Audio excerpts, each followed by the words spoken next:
How bad is corruption in the Nigerian government or in the Nigerian system?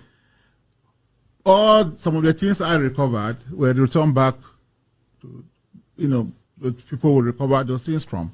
For instance, there was this case of somebody will recover 80 S-Class Mercedes-Benz car, brand new, houses, farms, motorcycles, and so forth. In a house in Jabi, under information, we got intelligence, and we went there, we saw all those things. I wrote to the customs, the DG of customs, do these people pay custom duties on these vehicles? 80 brand new S-Class, Ahmed plated. The CG of customs said no, they didn't pay. I wrote to Federal Inland Revenue Service. Did these people pay tax? If you are importing, if you have this kind of vehicles, if you happen to buy this kind of vehicles, you should pay enormous tax to the Nigerian government. They said no, they don't have any record of them paying tax. So we went to court. We got an order of official, and then the court asked us to, we should take custody of those things. It's interim for official pending the hearing of the case.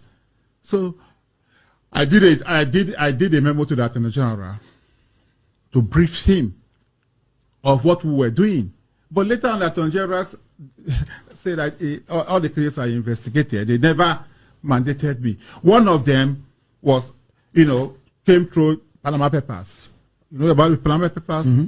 A Nigerian senator, former military governor, was mentioned that he has properties in offshore islands. Since I didn't have the structures to investigate this issue, which is overseas, I went to the DG, NIA, said, look, please, let us work together to do this investigation. And they did the investigation. The report was sent to me. I sent one to the president and I sent one to the Attorney General that this man has over 200 million pounds in the offshore islands. A former governor, a sitting senator. He's no longer in the Senate. No, at the time. At that time, he was a sitting senator. But he had been president of the Nigerian Senate. But nothing happened. Not till today.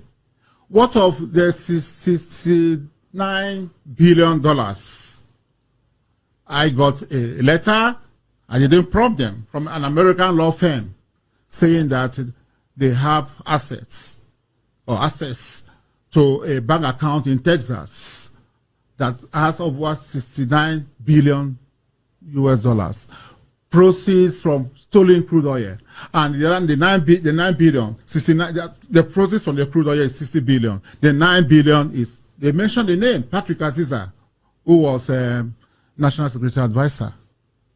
And I thought it was beyond me, so I wrote to the president that this is what this firm has, alleged. Yes, that they are asking for money, that if we make some payment available, that they will give us the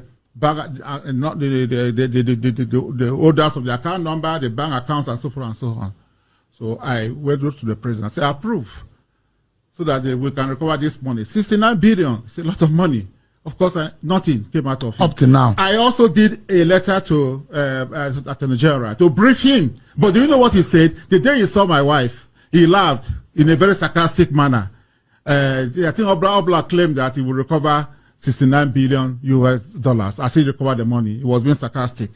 How would I recover the money when you didn't act as the Attorney General? Somebody has said, look, we have $69 billion of Nigerian money in a bank account in America. And the government did not take action. Nothing. Look, it's in the media. If you look at Punch published the story. Punch published this story. Even when Buhari was in office, they did. I think if I would download it and send it to you, nothing was done. It feels like the government you work for was a failure in that respect. Why I've said so, that I was disappointed, because I believe so much in, the former president, and I worked passionately for him. But would you attribute the underdevelopment of our country today to corruption? Why not? Look, if you can, somebody can take $69 billion out of Nigeria. If we have $69 billion, our universities will change. our protagonists, our secondary schools.